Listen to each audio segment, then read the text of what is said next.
Bonjour et bienvenue sur Cryptonation, c'est Louis et aujourd'hui on va parler de Tezos.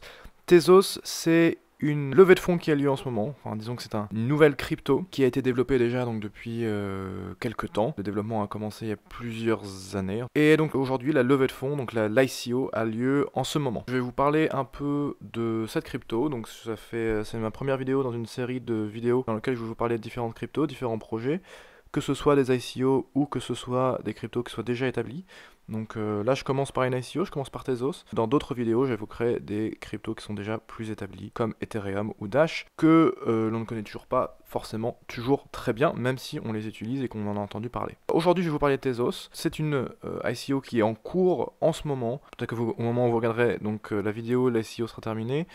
Donc c'est une ICO qui devrait durer encore une dizaine de jours, 12 jours. Donc évidemment, ça pose la question de savoir jusque où ils vont aller.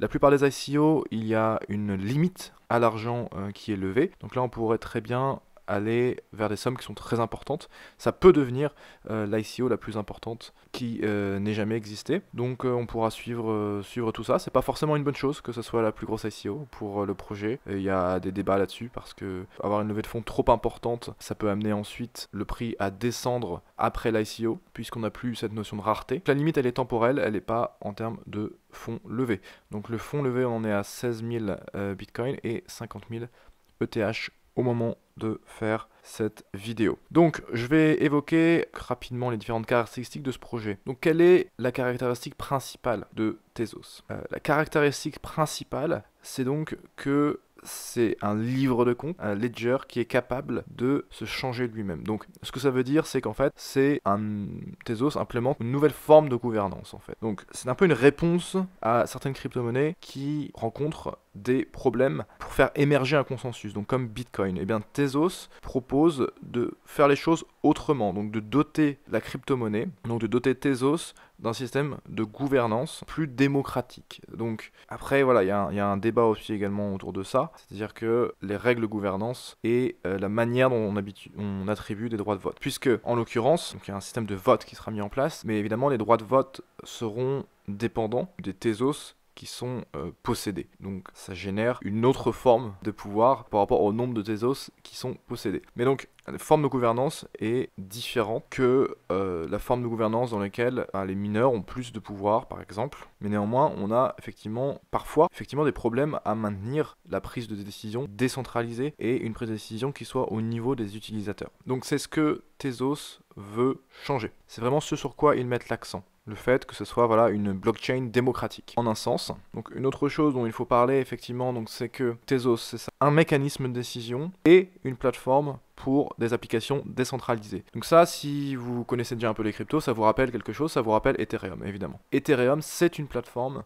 pour faire fonctionner des applications décentralisées. Aujourd'hui, Ethereum fonctionne donc avec le mécanisme des mineurs et potentiellement Ethereum se dirigera vers un autre mécanisme qui se rapprochera un peu de ce que fait Tezos, mais pas entièrement. J'en parlerai dans une autre vidéo sur Ethereum, mais on aura une évolution peut-être d'Ethereum donc vers un système à base qui fonctionnerait avec des mineurs vers un système qui fonctionnerait avec une autre mode de validation des transactions et un autre mode de gouvernance. Donc ça sera l'objet de vidéo Ethereum, parce qu'il faudrait que je rentre un peu dans les détails, mais en tout cas, Tezos, effectivement, c'est une plateforme de smart contracts, une plateforme d'application décentralisée, tout comme Ethereum, plus, effectivement, donc cet aspect de gouvernance démocratique via les nœuds du réseau, qui se rapproche plus du fonctionnement de Dash. Donc Tezos, on a un peu ce mélange de Ethereum et de Dash. Donc on fait des applications décentralisées, on fait des smart contracts. Donc un mot sur le langage qui est utilisé dans les smart contracts, c'est un des arguments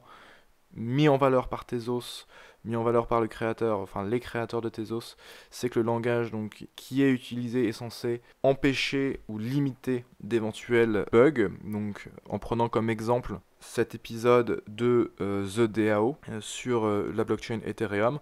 Donc certains d'entre vous le savent sûrement.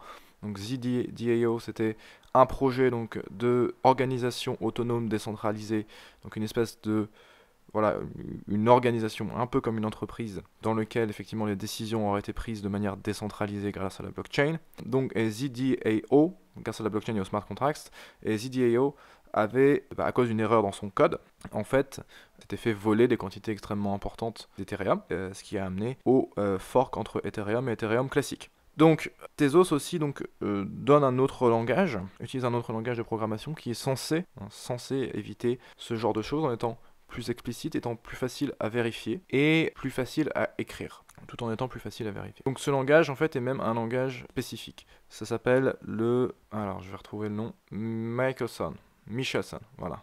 C'est le langage utilisé donc par Tezos.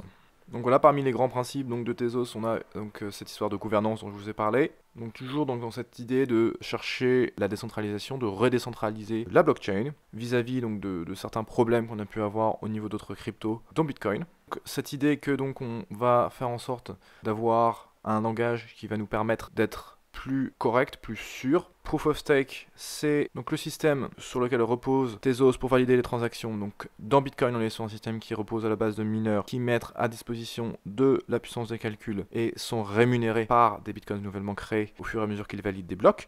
Dans un système Proof of Stake, preuve d'enjeu en français. Et en l'occurrence, on est dans un système donc, de preuve d'enjeu délégué, c'est-à-dire qu'il est possible donc, de choisir des délégués. À partir du moment où on a un certain nombre donc, de Tezos, à partir du moment où on a des Tezos en portefeuille, ça nous donne finalement une voix, un vote. Et donc on peut choisir, on peut donner ce vote à une organisation qui va ensuite valider les transactions sur le réseau. Donc, mais ces organisations elles-mêmes, donc fonctionnent selon la preuve d'enjeu. Donc plus elle a de votes, plus elle a de confiance qui lui sont délégués. Et c'est la quantité de confiance qu'elle peut avoir dépend effectivement de la quantité de Tezos que détiennent les gens qui lui délèguent cette confiance. Mais cette confiance-là est déléguée donc dans un nœud qui va donc valider les transactions. Donc tout le monde peut venir un délégué, ça veut dire que quand vous êtes délégué, donc vous allez valider les transactions du réseau, au lieu que ce soit les mineurs. Et c'est les mineurs qui reçoivent les nouveaux coins dans un système de type Proof of Work, donc comme Bitcoin, donc basé sur les mineurs. La Proof of Stake, ce sont donc les gens qui valident les transactions, qui reçoivent les nouveaux, en l'occurrence Tezos, les nouveaux tokens créés. Donc voilà, même principe, sauf que ici, ce qui va donc déterminer votre capacité à valider des transactions, c'est le montant, soit le montant que vous avez vous-même, soit le montant finalement, le montant qu'on vous a délégué. Donc le principe derrière Proof of Stake rapidement, même si là je fais une vidéo sur Tezos, c'est pas la différence entre Proof of Stake et Proof of Work, je pourrais faire une vidéo entière là-dessus, mais le principe derrière Proof of Stake, donc preuve d'enjeu, c'est que si vous avez beaucoup de tokens, si vous avez beaucoup de coins, si vous avez beaucoup de Tezos en l'occurrence, vous allez chercher à prendre des décisions qui sont dans l'intérêt du système, dans l'intérêt de Tezos et dans l'augmentation de la valeur. Okay, vous allez chercher à augmenter la valeur des tokens, puisque vous en possédez beaucoup, et en plus vous en recevez.